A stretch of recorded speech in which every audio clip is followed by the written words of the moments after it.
Zamanın Sustuğu Krallık. Bölüm 1. Gri sis ve durmuş yelkovan. Evvel zaman içinde, kalbur saman içinde, develer tellal, pireler berber iken, ben dedemin beşiğini tıngır mıngır sallar iken, Kaf Dağı'nın ardında değil, bizzat zamanın kalbinin attığı yerde, Kronosfer adında bir krallık varmış.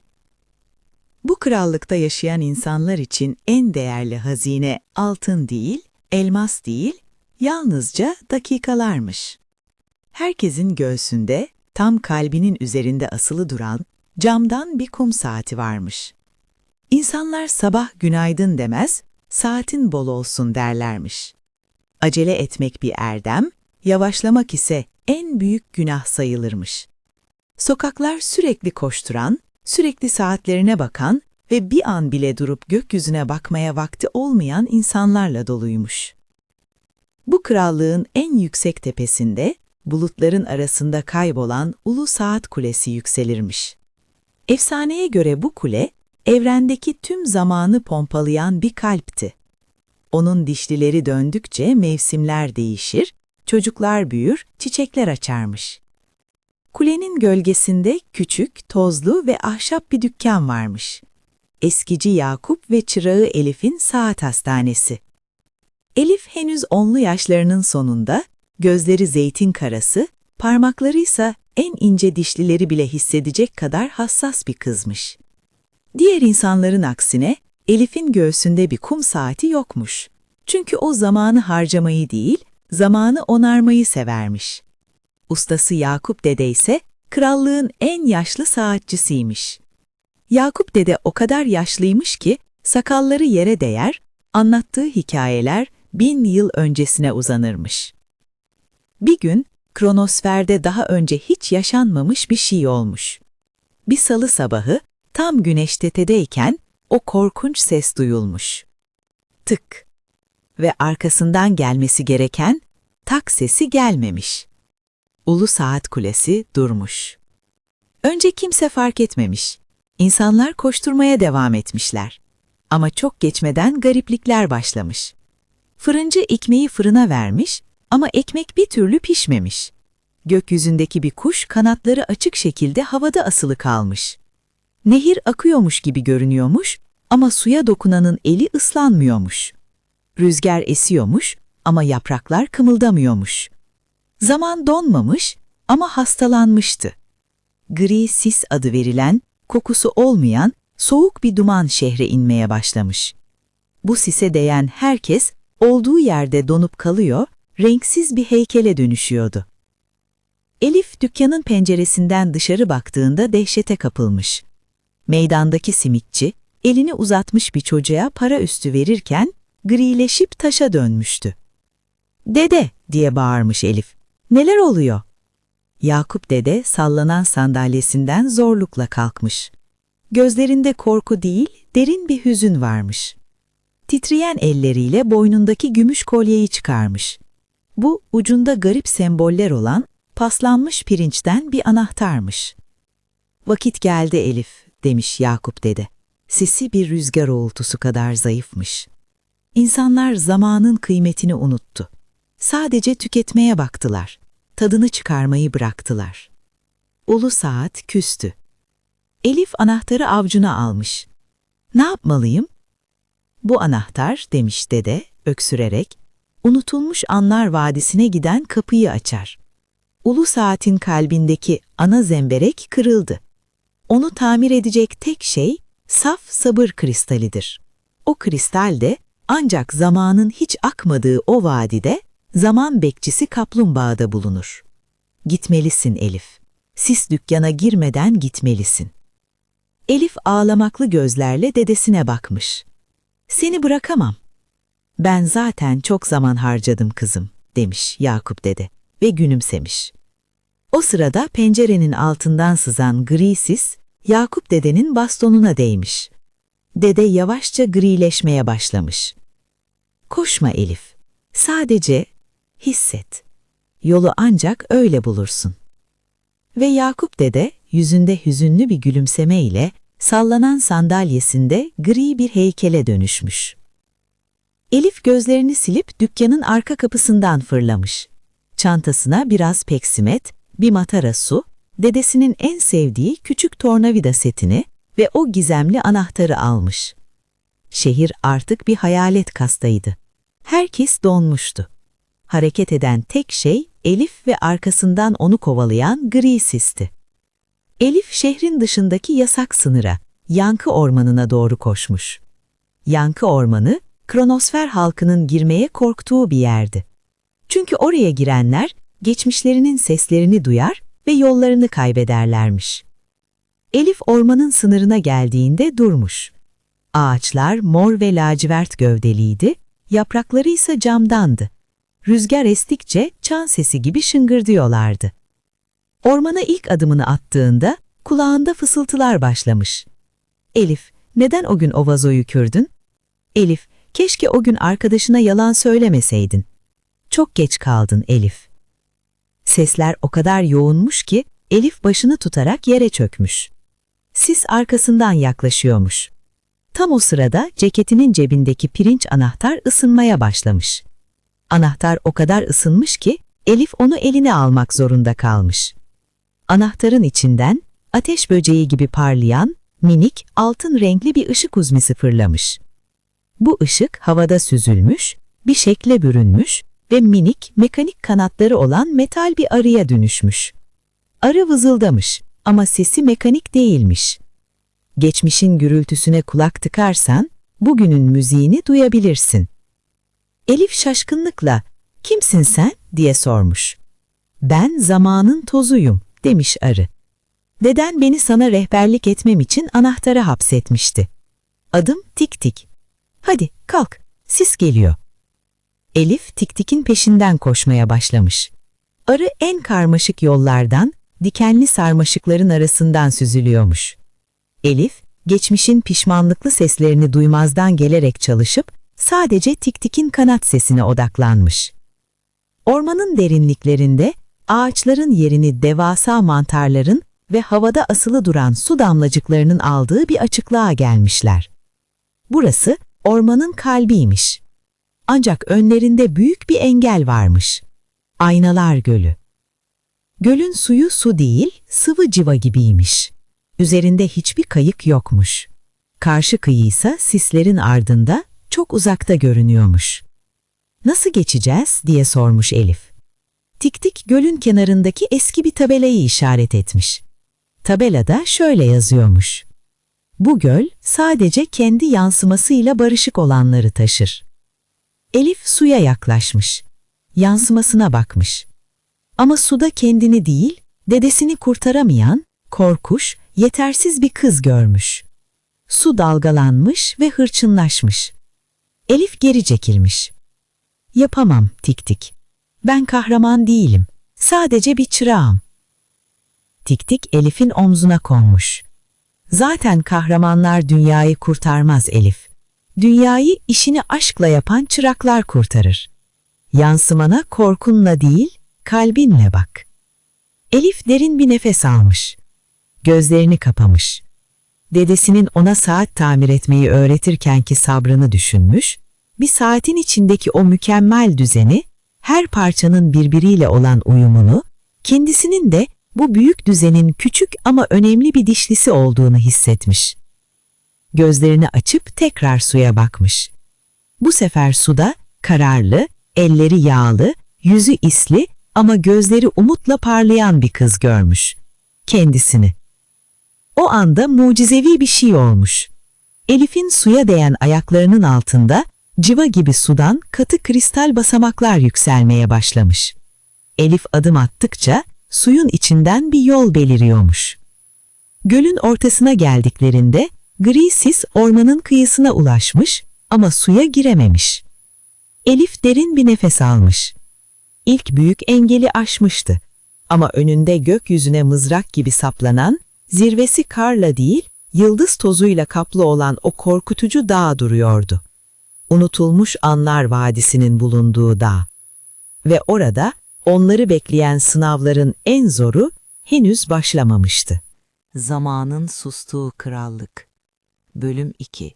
Kayıp Saniyeler Dağı ve Aheste'nin sırrı.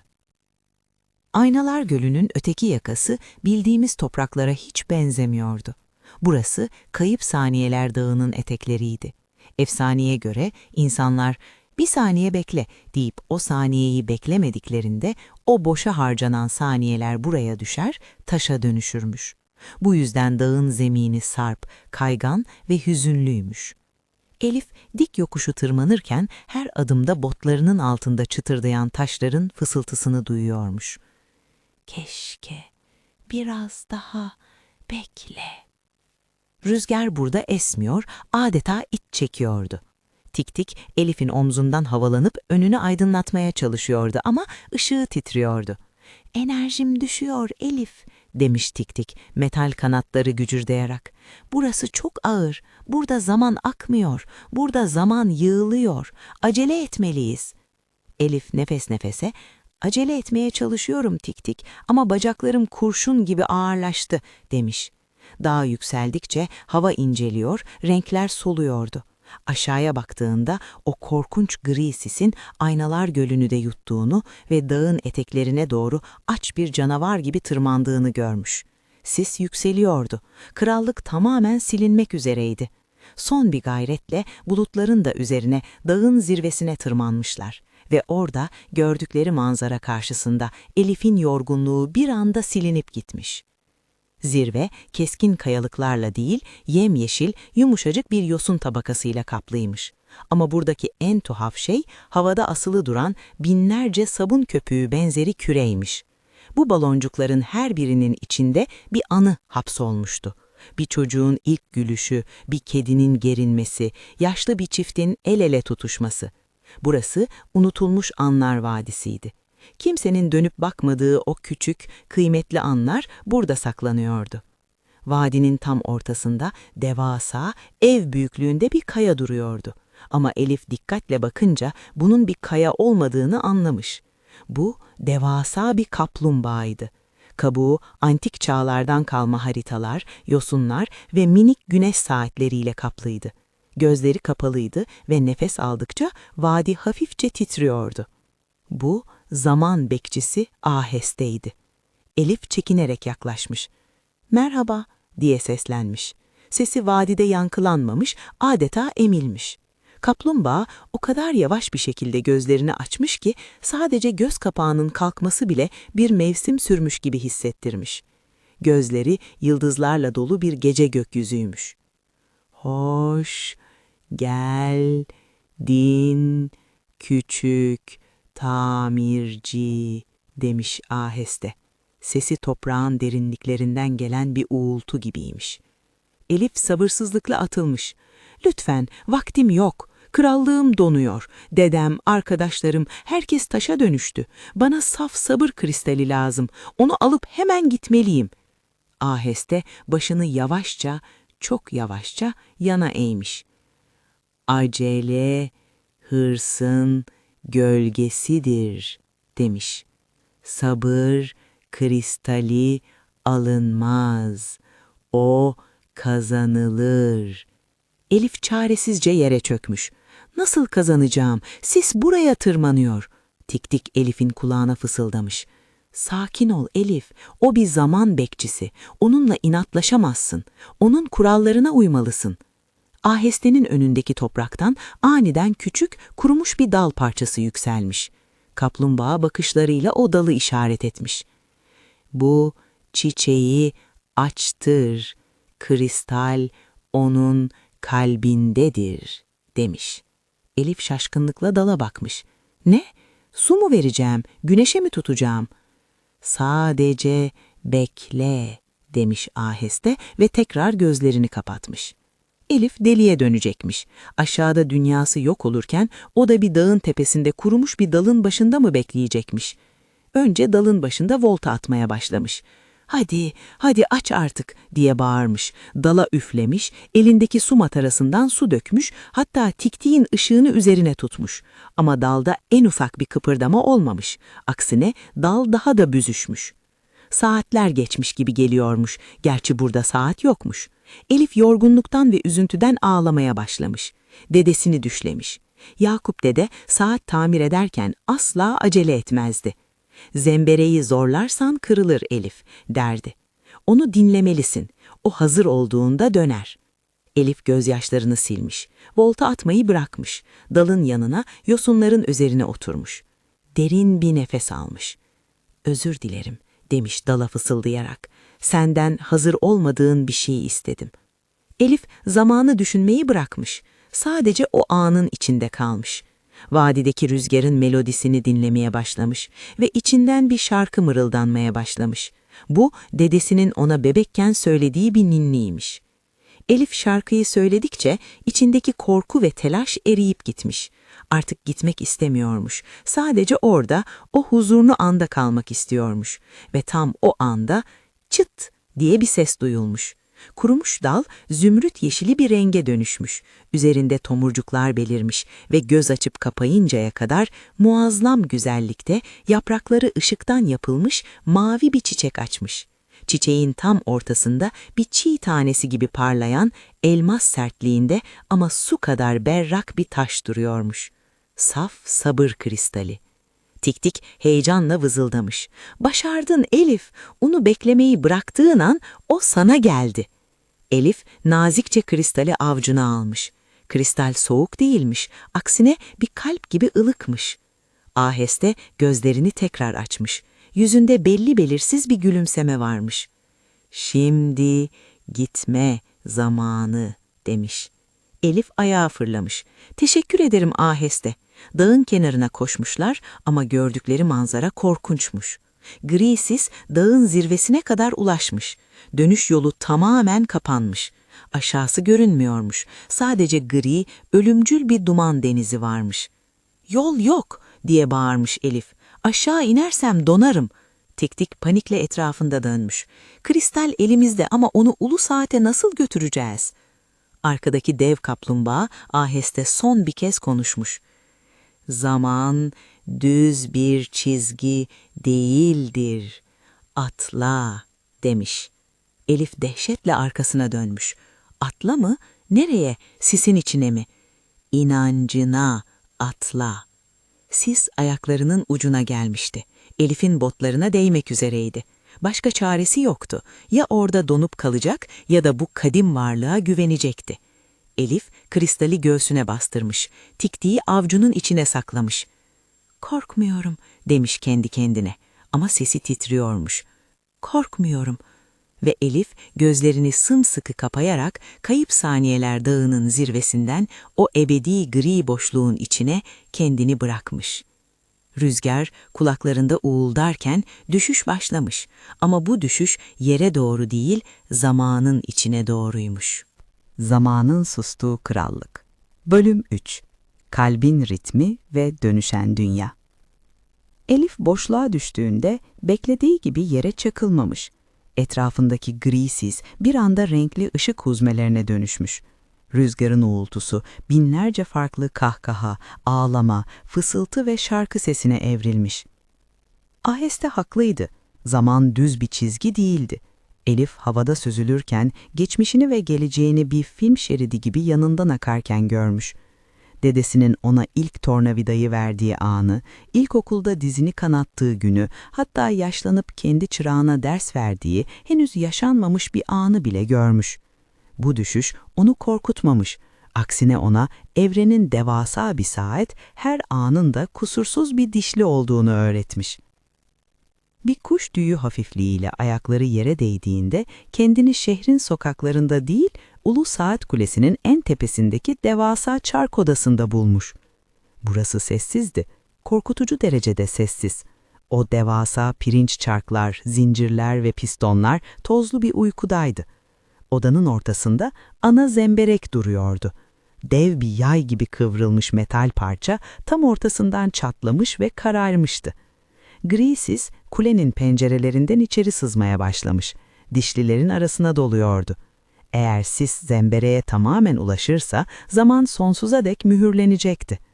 Elif titreyen elleriyle cebindeki saf sabır kristalini çıkarmış. Kristal odanın loşluğunda mavi bir güneş gibi parlıyormuş. Tik tik Elif'in omzundan havalanıp kırık zembereğin üzerine konmuş. "Çabuk ol Elif, sis dişlileri kilitliyor."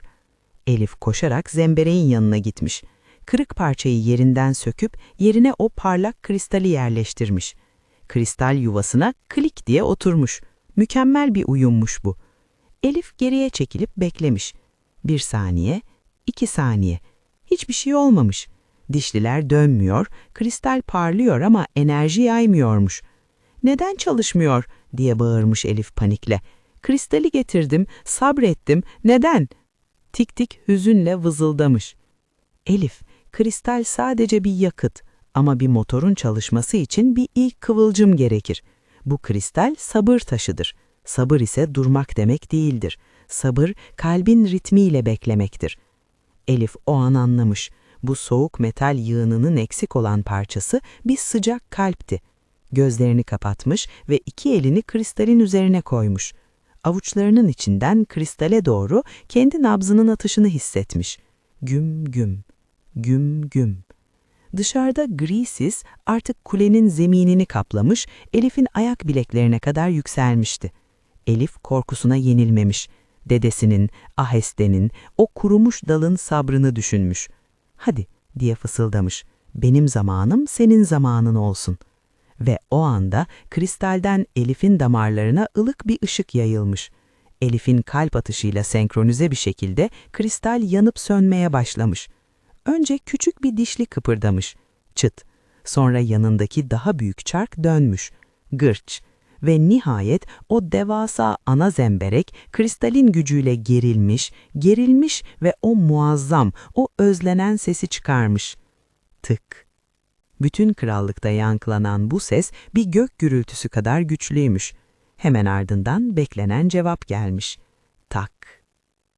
O an sanki bir büyü bozulmuş gibi kulenin pencerelerinden dışarıya devasa bir rüzgar dalgası yayılmış.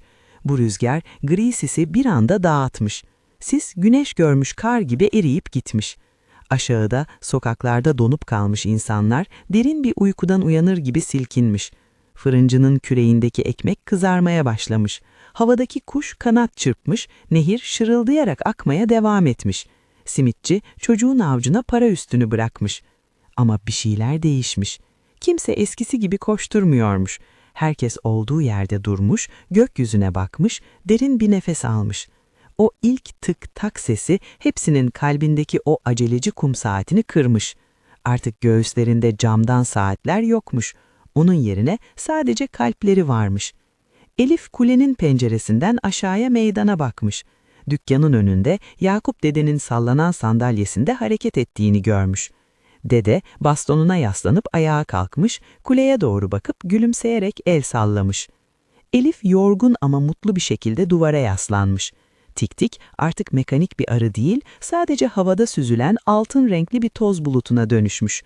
"Görevim bitti küçük usta," diye fısıldamış ses, rüzgara karışarak. "Zaman artık sizin ellerinizde." Elif dükkana döndüğünde Yakup dede onu kapıda karşılamış. Hiçbir şey sormamış, sadece sıkıca sarılmış. O akşam Kronosfer'de büyük bir şenlik olmuş. Ama kimse saatine bakmamış. Müzik çalmış, dans edilmiş, hikayeler anlatılmış. O günden sonra Kronosfer'de işler değişmiş. İnsanlar artık birbirlerine "saatin bol olsun" demeyi bırakmışlar. Onun yerine gözlerinin içine bakarak şöyle der olmuşlar: "Vaktin güzel olsun." Elif büyümüş, krallığın baş saatçisi olmuş ama asla sadece dişlileri tamir etmemiş. O insanlara zamanın akıp giden bir kum değil, leşanması gereken bir bahçe olduğunu hatırlatmış. Kuledeki saatse bir daha hiç durmamış ama derler ki çok dikkatli kulak verirseniz saatin her tık tak sesinin arasında Elif'in o gün mırıldadığı nineyi ve sabrın o huzurlu melodisini duyabilirmişsiniz. Gökten 3 elma düşmüş. Biri bu masalı anlatana, biri sabretmeyi bilip anın tadını çıkaranlara, biri de zamanı kovalayan değil, zamanla dans eden siz dinleyicilere.